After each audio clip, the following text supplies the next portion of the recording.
할렐루야. 삶의 자리에서 변함없고 신실하신 그 하나님의 은혜에 감사하며 예배드리는 우리 모든 심령 위에 우리 주 예수 그리스도의 생명과 사랑이 풍성하기를 주님의 이름으로 축원드립니다. 오늘 우리가 마주한 사도행전 20장의 말씀은 바울이 세 번째 선교 여행을 마치고 예루살렘으로 향하던 중에 밀레도에서 에베소 교회 장로들을 불러서 교훈했던 말씀입니다.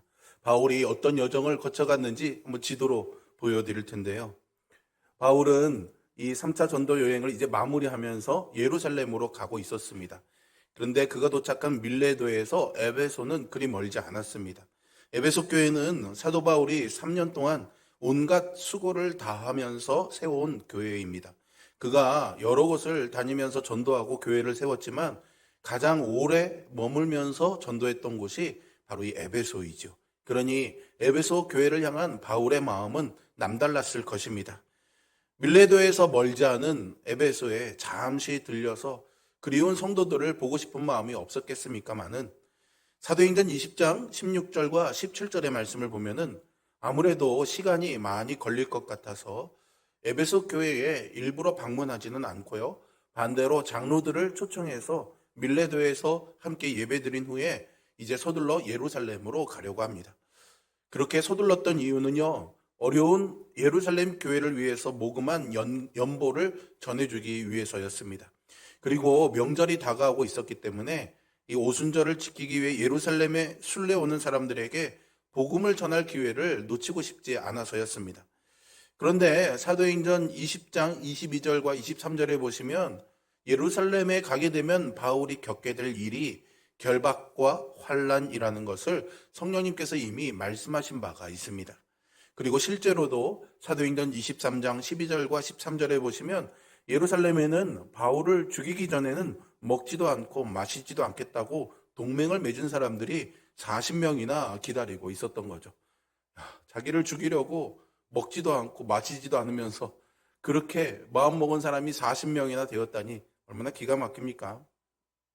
이런 상황 속에서 바울은요, 이제 내가 예루살렘에 가면은 다시 이 에베소 교회 성도들을 볼 수도 없겠구나라는 생각을 했을 것입니다. 그래서 마지막으로 그들에게 당부하고 싶은 말을 전하고자 밀레도로 에베소 교회 장로들을 초청해서 부른 거죠. 바울은 에베소 교회 장로들과 함께 마지막 예배를 드리면서 권면합니다. 그것이 28절의 말씀이죠. 여러분은 자기를 위하여 또는 온 양떼를 위하여 삼가라. 성령이 그들 가운데 여러분을 감독자로 삼고 하나님이 자기 피로 사신 교회를 보살피게 하셨느니라. 이 말씀은 직접적으로는 에베소 교회 장로들에게 주는 권면으로 교회를 견고히 세우기 위한 것이었습니다. 하지만 지금 우리에게 그리고 우리 교회에게 전해주는 바울의 권면이라고도 할 수 있습니다. 바울이 여기서 무엇을 권면합니까? 세 가지를 권면하는데요. 첫 번째로 자기를 위하여 삼가라는 것입니다. 자기를 위하여 삼가라는 이 말씀은 세번역 성경에서는 자기를 살피라 이렇게 번역하고 있습니다. 예수 그리스도를 영접해서 사망에서 생명으로 옮겨져서 영원한 생명을 가지고 심판에 이르지 않는 복된 삶을 살아간다면은 십자가와 부활의 복음에 합당한 삶을 살아내고 있는지 자기 자신을 살펴볼 필요가 있는 거죠. 삶의 가치와 취향 그리고 사고와 방식이 하나님 나라에 있고 복음에 매여 있는지를 살펴봐야 됩니다. 이것은 날마다 우리 성도들이 해야 할 일입니다. 나는 정말 복음을 잘 믿고 그대로 살아가고 있는가? 매일 아침마다 여러분 하나님 앞에 무릎 꿇으며 스스로 질문해보고 말씀을 통해 점검해보는 그런 삶을 살아가기를 바랍니다. 이것은 하나님 앞에 내가 홀로 서는 시간입니다. 우리 교회 표가 예수 안에서 함께 지어져가는 교회이지 않습니까? 제가 연초에 이 표를 여러분들과 함께 한 달 동안 나누면서 이 예수님과 함께 지어져가는 교회를 이루는 중요한 신앙의 중심축으로 세 가지를 말씀드렸습니다. 혹시 기억하시는지 모르겠습니다. 왜? 큰 소리로 시작. 맞습니다. 감사합니다. 저는 아무도 대답할 줄 모르고 마치면 10만 원 상품권 드리겠다고 하려고 그랬는데 성령님이 말씀 못하게 하시더라고요. 주님 제 10만 원을 지켜주셨습니다. 너무 잘 기억해 주셔서 감사합니다. 독대, 연대, 환대입니다. 하나님 앞에 홀로 서는 신앙, 그것이 바로 독대이죠. 이것은 우리 신앙의 뿌리 같은 아주 중요한 일입니다.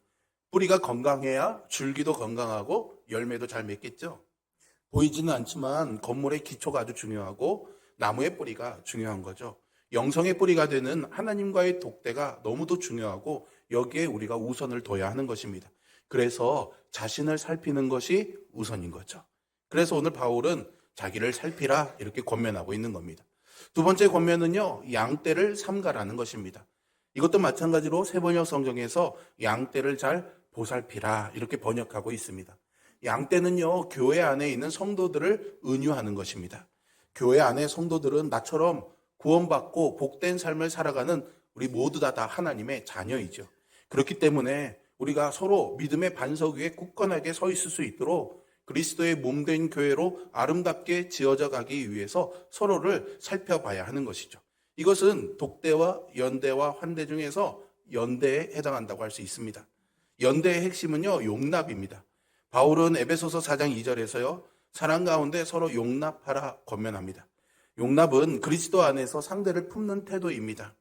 그러나 우리는 사실 자기중심적입니다. 내가 기분 나쁘고 내가 싫으면요, 용납하고 품기가 쉽지 않습니다. 주님이 그런 마음을 주시고 서로 용납하라라는 말씀을 들어도 인간인지라 내 마음에 영 받아들이지 않아서 쉽지가 않죠. 그래서 작은 오해에도 마음을 닫아버리기도 하고요, 확인 없이 판단하면서 관계를 멀리하기도 합니다. 하지만 예수님은 우리를 어떻게 대하셨습니까?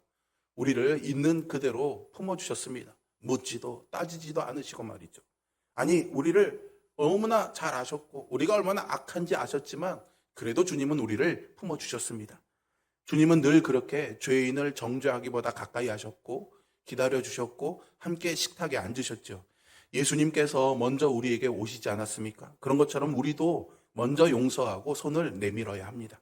그때 상처가요, 흉터로 남는 것이 아니라 오히려 치유의 통로가 될 줄로 믿습니다. 교회는 완전한 사람들의 모임이 아니죠. 그렇기 때문에 상처 입은 자들이 모여서 다시 손을 잡고 서로를 치유해가는 공동체가 되어야 합니다. 이것이 양떼를 돌봄의 의미 있죠. 마지막으로 바울은 교회를 잘 보살피라고 권면하고 있습니다. 교회를 보살피라는 바울의 권면은 그냥 교회를 잘 관리하라는 의미는 아니겠죠. 교회가 무엇입니까? 교회는 하나님의 아들 예수 그리스도를 구주로 고백하는 사람들의 모임입니다. 그리스도를 머리로 삼은 지체들이 연합해서 몸을 이룬 공동체가 교회이지요. 그래서 그리스도의 몸된 공동체인 교회를 잘 보살펴야 하는 것입니다. 성도들이 함께 서로를 돌보며 교회를 보살펴야 되는 이유를 바울은 오늘 본문에서 하나님이 자기 피로 사신 교회이기 때문이라고 말해주고 있습니다. 하나님이 자기 피로 사신 교회라는 이 구절을요, 세번역 성경에서는 하나님께서 자기 아들의 피로 사신 교회라고 더 구체적으로 번역하고 있습니다. 하나님께서 교회를 값을 치르고 사셨는데 그 값이 무엇이라고요? 그 아들의 피로 사셨다라는 겁니다. 따라서 교회는요, 그리스도의 보혈 위에 세워졌습니다. 하나님이요, 애굽에서 종살이하며 고통당하는 이스라엘 백성들을 구원해 내시지 않습니까? 그리고 그들을 거룩한 백성으로 삼으시고 제사장 나라로 세우셨습니다. 아브라함을 부르셔서 너는 복의 근원이 될 것이다 라고 말씀하셨던 것처럼 그의 후손들인 이스라엘, 하나님의 백성이 이제 열국을 향한 복의 통로가 되기를 원하셨던 거죠. 아브라함의 이름의 뜻이 열국의 아비인 것처럼 하나님의 구원은 이스라엘 민족에게만 국한된 것이 아니라 온 세상을 향한 것이었습니다. 하나님의 구원 계획이 세상을 향한 구원임을 나타내신 사건이 바로 예수 그리스도의 십자가이죠. 하나님께서 그 아들 예수 그리스도를 이 땅에 보내셔서 세상의 모든 죄와 질고를 짊어지고 십자가에서 피 흘리게 하심으로 우리의 모든 죄를 속량해 주셨습니다. 우리는 이것을 믿고 그리스도의 속량으로 새 언약 백성이 되었죠. 그래서 새로운 이 하나님의 백성을 교회라고 부르는 것입니다. 요한복음 5장 24절에서 예수님이 말씀하신 것처럼 그리스도의 말씀을 듣고 하나님을 믿는 자는 영생을 얻게 되고 심판에 이르지 않으며 사망에서 생명으로 옮겨지는 구원의 은총을 선물로 받게 됩니다. 하나님의 아들 예수 그리스도께서 십자가에 흘리신 이 보혈의 의미를 깨달아 아는 사람들은 십자가의 대속과 죄사함의 은총을 받은 사람들이죠. 그들이 바로 교회인 것입니다. 즉 예수 그리스도를 영접해서 하나님의 자녀가 된 하나님의 사람들을 하나님께서 하나하나의 교회로 세우시고 또 모여서 교회가 되게 하신 겁니다. 이것이 하나님께서 그리스도의 피로 교회를 사셨다라는 뜻입니다. 그러므로 십자가에서 피 흘리고 죽으셔서 죽은 자 가운데 다시 사신 예수 그리스도, 그분을 영접하고 믿는 자 우리 모두는 하나님께서 자기 아들의 피를 주고 사신 하나님의 소유이자 하나님의 교회인 줄로 믿습니다. 우리 서로 여러분 좌우인 분들에게 당신은 하나님의 피로 사신 교회입니다. 한번 축복하겠습니다.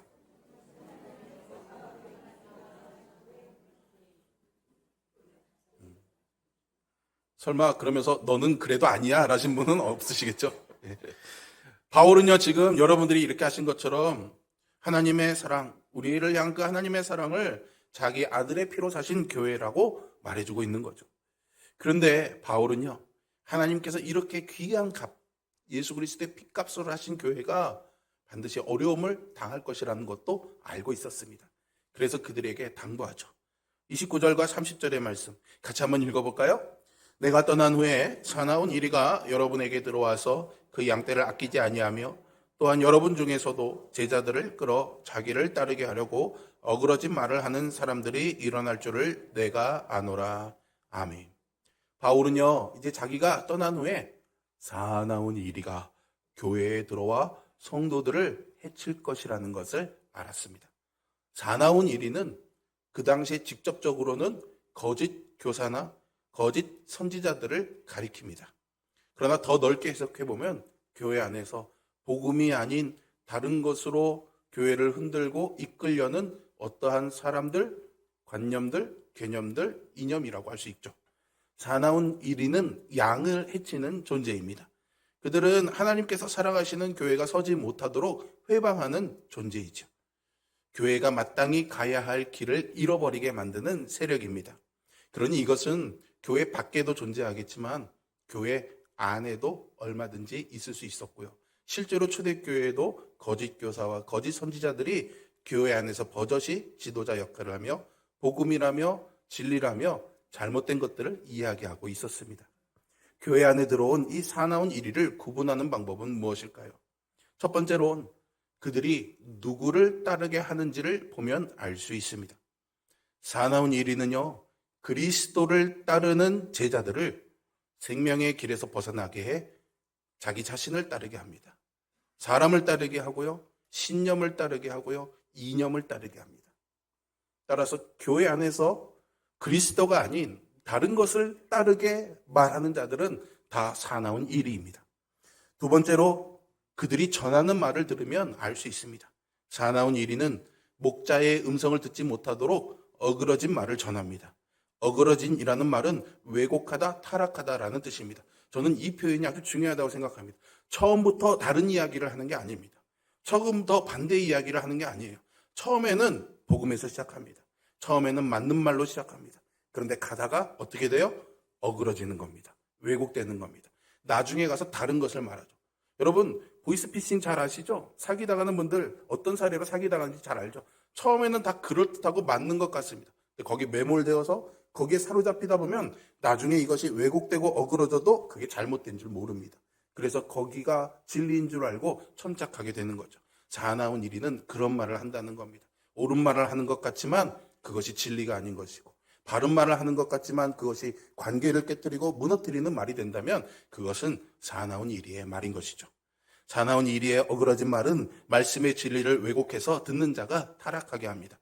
사망에서 생명으로 옮겨진 복된 삶을 살아가지 못하게 하고 영원한 생명을 앗아가지요. 하나님께서 자기 아들의 피로 사신 교회가 해를 입게 됩니다. 그래서 사도 바울은 오늘 강력하게 하나님이 자기 피로 사신 교회를 보살피라고 교훈하고 있는 것입니다. 교회를 사나운 이리에서 지켜야 됩니다. 어그러진 말에 연약한 성도들이 끌려가지 않도록 돌봐야 하는 것이죠. 사나운 이리가 어그러진 말로 자기 자신을 따르게 하는 이유는요, 세 가지 욕심 때문인데요. 우리는 바울의 고백에서 그 힌트를 찾을 수가 있습니다. 33절부터 35절까지의 말씀을 같이 한번 읽어보겠습니다. 내가 아무의 은이나 금이나 의복을 탐하지 아니하였고 여러분이 아는 바와 같이 이 손으로 나와 내 동행들이 쓰는 것을 충당하여 범사에 여러분에게 모본을 보여준 바와 같이 수고하여 약한 사람들을 돕고 또 주 예수께서 친히 말씀하신 바 주는 것이 받는 것보다 복이 있다 하심을 기억하여야 할지니라. 아멘. 바울이 말한 것에서 힌트를 얻으면 사나운 이리와 같은 사람들이 욕심을 내는 이유는 첫 번째가 물질에 대한 탐욕 때문입니다. 교회에 들어온 사나운 이리는 공동체 안에서 자신의 유익을 구합니다. 바울이 말한 바 은이나 금이나 의복을 탐했던 것이죠. 두 번째는요, 권력욕이었습니다.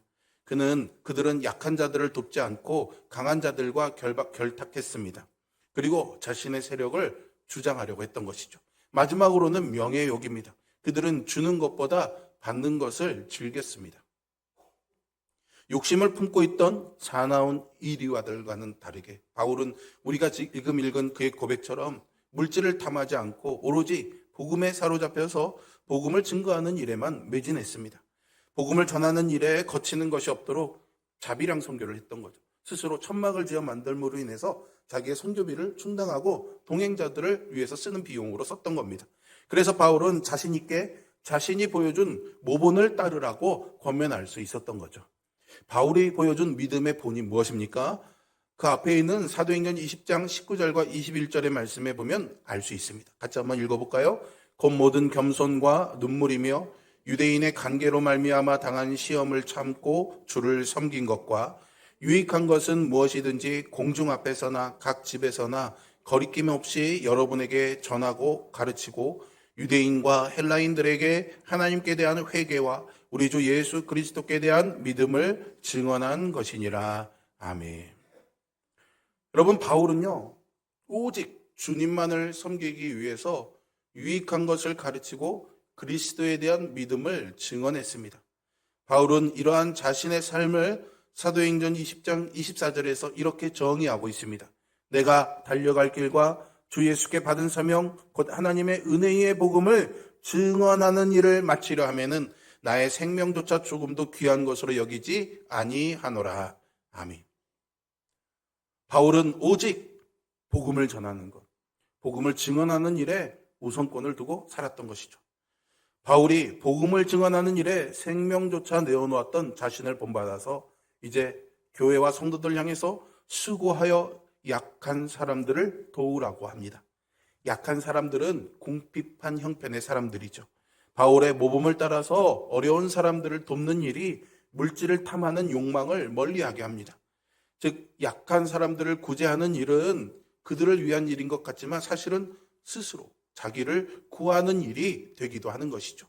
그리고 주는 것이 받는 것보다 더 복이 있다라는 예수님의 말씀을 기억하라고 합니다. 바울은 이 말씀이 예수님이 하셨던 말씀으로 전하고 있지만 사실 복음서에는요 이런 구절이 없습니다. 찾아갖고 오시면 제가 맛있는 밥을 사드리겠습니다. 아마도 성경에 기록되지는, 복음서에는 기록되지는 않았지만 교회 안에서 예수님이 그렇게도 말씀하셨어 이렇게 입에서 입으로 구전으로 전해오던 이야기였던 것으로 보입니다. 그러나 이와 비슷한 이야기는 주님이 하셨죠. 속옷을 가지고자 하는 자에게는 겉옷까지 가지게 하라. 그리고 주가 주라 그리하면 너희에게 줄 것이니 곧 후이되어 누르고 흔들어 넘치도록 하여 너희에게 안겨주리라 하셨습니다. 주는 것이 받는 것보다 복이 있다라는 이 말씀 역시 이웃과 형제 자매들을 돕는 일이 복된 일임을 말해주고 있습니다. 하나님께서 자기 아들의 피로 사신 교회는 사나운 이리에 어그러진 말을 경계하고 세상의 길로 빠지지 아니하며 약한 사람들을 도와주는 것이 복된 일임을 기억하고 행하며 교회를 반석 위에 세워가는 일에 전심을 다해야 합니다. 그러나 교회의 역사를 보면요, 사나운 이리의 공격은 끊임이 없었습니다. 말씀에 마음에 간교한 것을 더하여 진리를 왜곡하고 성도들을 현혹해 왔지요. 사나운 이리에게 미혹되어 끌려가지 않도록 분별하고 단호하게 물리치기 위해서는요, 깨어 있어야 합니다. 그래서 오늘 본문 31절에서 바울은 그러므로 여러분이 일깨어 내가 3년이나 밤낮 쉬지 않고 눈물로 각 사람을 훈계하던 것을 기억하라고 권면합니다. 여기서 일깨어가 바로 깨어있다 경계한다라는 의미입니다. 이것은 깨어서 경계를 멈추지 않고 지키는 것을 의미하는데요. 영적으로 깨어 있어야 되는 것이겠죠. 깨어있지 않으면 분별하지 못하고요. 사나운 이리의 미혹에 끌려가게 되어 있었습니다. 진리를 따르지 못하고 진리를 가장한 거짓을 따르게 되는 거죠. 결국 사나운 이리의 먹이가 되어서 멸망의 길로 가게 됩니다. 바울은 깨어있어 3년 동안 밤낮 쉬지 아니하고 눈물로 각 사람을 훈계하던 것을 기억하라고 권면하죠. 바울의 수고를 기억하라는 것이 아니라요, 각 사람에게 훈계했던 그 말씀들을 기억하라는 것입니다. 기억해야 할 다른 가르침이 들어올 때, 기억해야만 다른 가르침이 들어올 때 분별할 수 있는 거고 물리칠 수 있습니다. 그런데 이 일은요, 오로지 말씀으로만 가능합니다. 앞에서 말씀드린 것처럼 바울은 에베소 교회로 다시 돌아가지 못할 거라는 것을 알고 있었습니다. 바울이 떠난 이후에 사나운 이리가 찾아와서 그들을 미혹할 것도 알고 있었죠. 그래서 32절에 여러분들이 지금 보시는 것처럼 바울은 에베소 교회를 주와 그 은혜의 말씀에 부탁합니다. 부탁한다라는 말은 위탁하다, 그리고 그 앞에 놓다라는 그런 의미입니다. 주와 및 그 은혜의 말씀에 부탁하는 것은 곧 주님 앞에 이 에베소 교회를 놓고서 전적으로 주님께서 책임져 주시기를 간구하고 있는 것이죠. 바울이 에베소 교회를 주와 그 은혜의 말씀에 부탁하는 이유가 무엇일까요? 복음을 붙들고 깨어있어 기억하면 주님께서 붙들어 주시고 주님의 은혜의 말씀이 붙들어 주시기 때문이겠죠. 우리가 말씀을 붙들고 사는 것이 아니라 오히려 주님께서 은혜의 말씀으로 우리를 붙들어 주시는 것이 은혜입니다. 은혜의 말씀만이 그리스도를 영접해서 믿음으로 사는 사망에서 생명으로 옮겨진 하나님의 사람들을 온전케 해서 모든 선한 일을 행할 능력을 갖추게 하기 때문이죠. 어지럽고 수상한 시대를 살아가는 하나님의 사람들에게 인생을 살아갈 지혜를 주는 것은 오직 말씀뿐인 줄로 믿습니다. 우는 사자같이 두루 다니면서 삼킬 자를 찾는 마귀에게 넘어가지 않기 위해서 우리는 말씀으로 무장해야 합니다. 인생을 걸려 넘어지게 하는 죄의 유혹으로부터 거룩을 지키는 힘은 오직 말씀에서만 비롯됩니다. 인생의 모든 시험과 고난에서도 넘어지지 않고 쓰러지지 않도록 보호해 주는 것이 바로 말씀이죠. 오직 말씀만이 성도를 반석 위에 굳건하게 세워줍니다. 말씀만이 그리스도의 장성한 분량이 충만한 데까지 이르도록 해서 하늘의 기업을 받도록 할 것입니다. 그렇기 때문에 말씀을 듣고 읽고 배우는 일에 소홀히 해서는 안 되는 것이죠. 오직 말씀을 사모하고 그 말씀을 마음에 새기며 말씀의 능력을 힘입어서 살아가는 우리 모두가 될 수 있기를 주님의 이름으로 축원드립니다. 바울은 자신이 훈계했던 말씀을 부디 기억해달라고 권면했습니다. 그것은 자기를 기억해달라는 것이 아니라 그 말씀을 기억하라는 것이죠. 주와 그 은혜의 말씀 앞에 놓여서 주님께서 전적으로 책임져 주시는 이 에베소 교회가 말씀으로 든든히 세워져서 약속의 기업을 받기를 바랬기 때문입니다. 바울은 환난과 결박이 기다리는 예루살렘을 향해 가면서 하나님께서 자기 아들의 피로 사신 교회가 사나운 이리에 흔들리고 넘어질까 염려해서 간절하게 이 믿음의 교훈을 전해주고 있는 것입니다. 오늘 한국 교회를 바라보면 에베소 교회 장로들에게 전해주는 바울의 권면이 우리에게도 절실히 필요한 상황임을 실감하게 됩니다. 지금도 사나운 이리와 같은 거짓 교사들이 교회 안에 얼마나 많은지 모릅니다.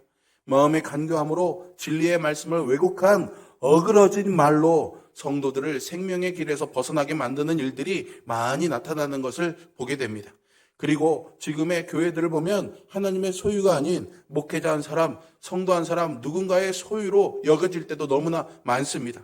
개척했다는 이유로, 오래 다녔다는 이유로, 중요한 역할을 했다거나 하고 있다는 이유로 교회의 모든 것을 주장하려고 하는 것이죠. 그러나 분명히 기억해야 합니다. 교회의 주인은 사람이 아닙니다. 사람이 될 수 없습니다. 주인은 바로 자기 아들의 피로 교회를 사신 하나님이신 줄로 믿습니다. 하나님의 부르심을 받아 예수 그리스도의 속량의 은혜로 그리스도를 머리로 삼은 한 몸을 이루어서 하나님의 뜻을 행하는 우리가 교회임을 기억해야 하겠습니다. 우리 홍천성결교회가 그리스도의 몸된 교회로 반석되시는 그리스도 위에 아름답게 지어져 가기 위해서 오늘 이 바울의 권면대로요, 자신을 살필 줄 알아야 합니다. 우리의 입술의 말과 우리의 손의 행실이 과연 그리스도의 사랑에서 비롯되고 있는 것인지를 살펴보아야 하는 것입니다. 내가 하는 말이 주님이 하신 말씀에 근거한 것인지, 나의 오름이나 나의 발음이나 나의 자랑을 위해서 하는 말인지 돌아봐야 하는 겁니다. 그러기 위해서는 우리 안에 있는 들보는 보지 못하면서 다른 사람들의 티끌만 보아서는 안 되겠죠. 그리스도의 보혈로 죄 사함 받은 사랑과 은총에 감사하면서 자기보다 남을 더 귀히 여기고 낮게 여기는 그런 겸손으로 섬기며 사랑하는 자가 되어야 하겠습니다. 우리 모두가 자신을 살피며 이렇게 거룩하심을 덧입을 때 성도 안에 서로를 이해하고 용납하며 사랑이 충만하며 친밀한 교제를 이루어 온전한 한 몸을 이루게 될 것을 소망합니다. 하나님께서 자기 아들의 피로 사신 교회로 서로를 보살피며 아름답게 지어져 갈 수 있는 것이죠. 그리고 예수 그리스도께서 다시 오실 그 마지막 날을 바라보면서 하나님께서 그리스도의 피로 사신 이 교회로 온전히 세워지기 위해서 우리는 깨어 있어야 합니다. 깨어 있어 삶의 기준이 되는 이 하나님의 말씀을 붙들고 생명의 길로 행해야 하는 것이죠. 오직 여러분이 말씀만이 험난한 세상을 살아갈 힘과 능력이 되심을 믿으시기를 바랍니다. 아멘은 크게 하는데 왜 이 말씀은 보지 않으십니까? 왜 이 말씀대로 살려고 애쓰지 않으십니까? 웃어 넘길 일이 아닙니다, 여러분. 심각하게 자기 자신을 돌아봐야 됩니다.